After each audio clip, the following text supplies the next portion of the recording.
like I'll just keep going. Why not? All right, well, hi, I'm Karen. Here we're going to be doing another, The Struggle of Being Christian. This one is going to be about the struggle of trusting God. There's some scripture, I can't even tell you the name of it, but I know it by heart. It was one of the first scriptures I ever read when I decided to open the Bible myself and read it. That was when I was 27, and I opened it randomly, and it said, "Trust in the Lord with all your heart. Lean not on your own understanding. Acknowledge me in all your ways, and I will direct your paths." And when I read that, of course, I started bawling, because here it is. You got somebody who has just done all of the above and has just partied hard, quote unquote, lived my life.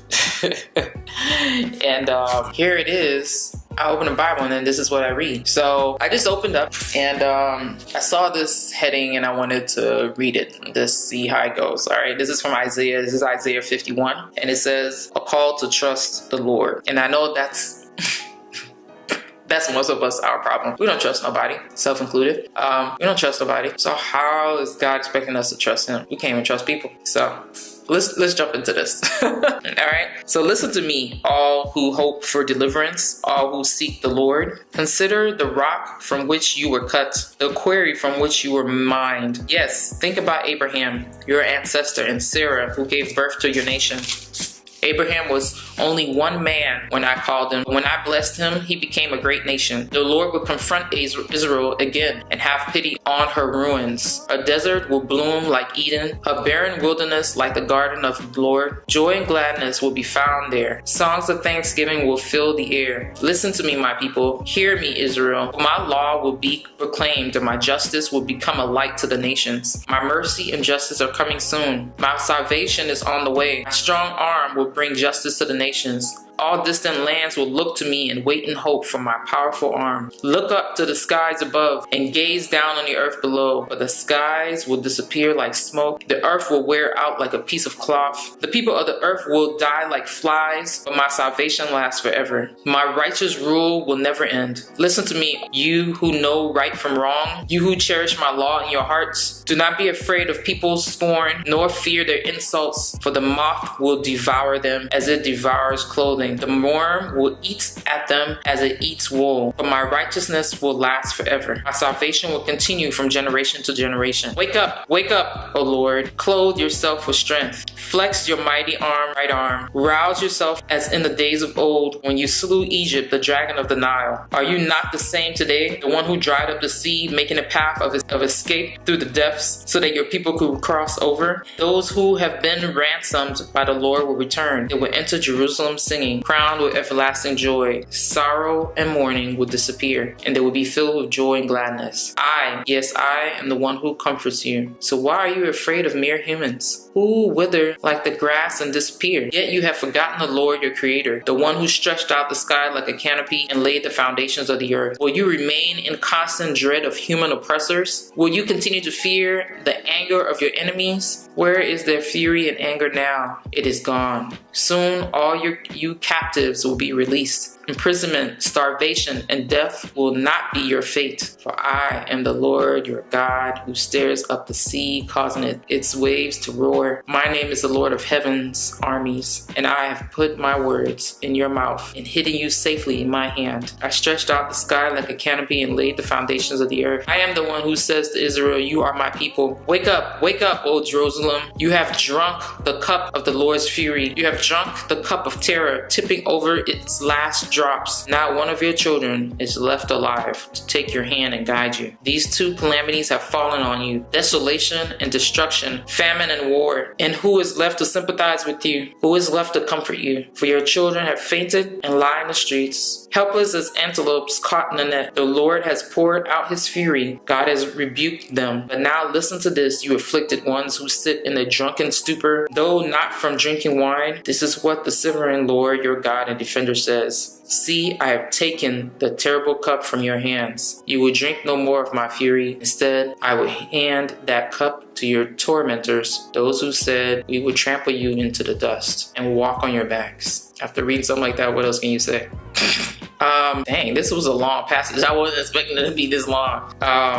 I didn't even look to see where the next one started. I'm gonna say this though. If you're familiar with reading the Bible, or maybe you're not, people of Israel, who was supposed to be God's people, man, they were hard-headed. They followed God, then they didn't want to follow God because they care about what other people thought. But here it is, you have the mighty God on your side, but yet you still want another human being to lead you. You know, I realized something about people.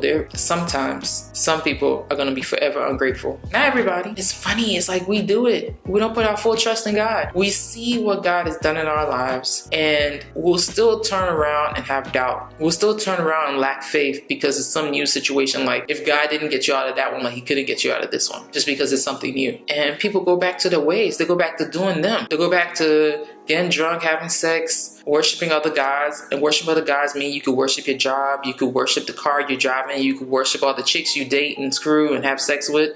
You could worship the boyfriend that you have because you know what, he buys you everything, but yet and you sleep with him, but y'all not married. You could worship your friends and want to hang out with them all the time. You could worship the club because that's where you spend all your time. You want to smoke and drink and party. That could be your God. And people don't realize that all these choices we make, every single one of them affect our relationship with God. Just like those same things affect relationship with people, they affect our relationship with God. If you would date somebody that went partying all the time, got drunk with her friends all the time, eventually you'll get sick of her or him, whichever one.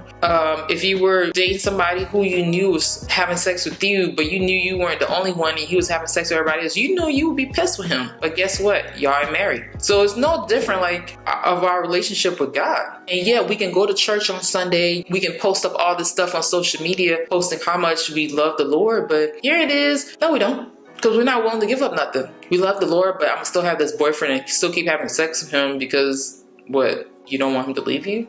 You don't want to be lonely? You don't want to not have somebody? There's a lot of things that we do that show we don't have any trust in God. And we want to keep doing our own thing. But our own thing, we know it keeps hurting us. It keeps causing us pain. And it's not working.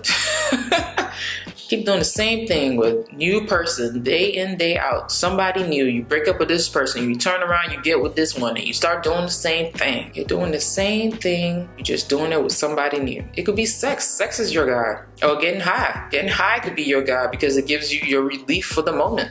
Whatever it is that we choose to do, if we're doing things that we know, you know deep down in your heart, it's like a little whisper that keeps like whispering at you, maybe I shouldn't do this. But you just go ahead and do it anyway. And every time you end up getting yourself in another hole, in another hole, in another hole. And every time it feels like you're digging yourself in deeper and you have no clue on how to get out. And honestly, you can't get out. It starts with you giving up what it is you think you should be doing and seeking God first, talking to him, telling him what's going on. He knows what's going on, but y'all need to have a relationship. It's not about him knowing what's in your heart. It's about y'all talking and y'all having a relationship.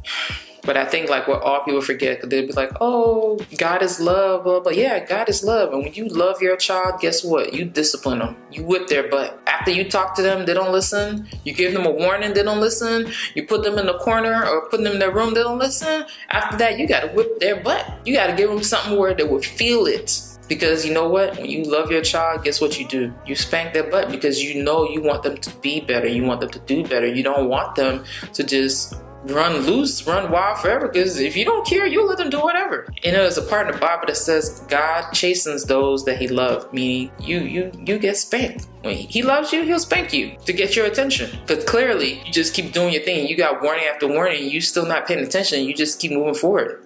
But I'll say this, there is no hole that you can dig that is too deep that you can't get out. There's none. There is no hole that you can dig that is too deep that you can't get out. And I'm saying that from personal experience. And maybe one day I'll talk about it so I don't make this video mad long. But that's it. That's it for me. Anyway, I just want to thank you for watching. I hope y'all enjoyed this video. I hope the first part wasn't too boring.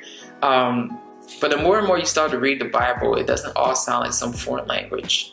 It all starts to make sense. God is for you, but who are you for? Are you for yourself? Are you for not caring? You don't give a care? You just gonna do whatever? So nobody cares, so you're not gonna care? You aren't built for that. Anyway, I just want to say thanks for watching. Bye.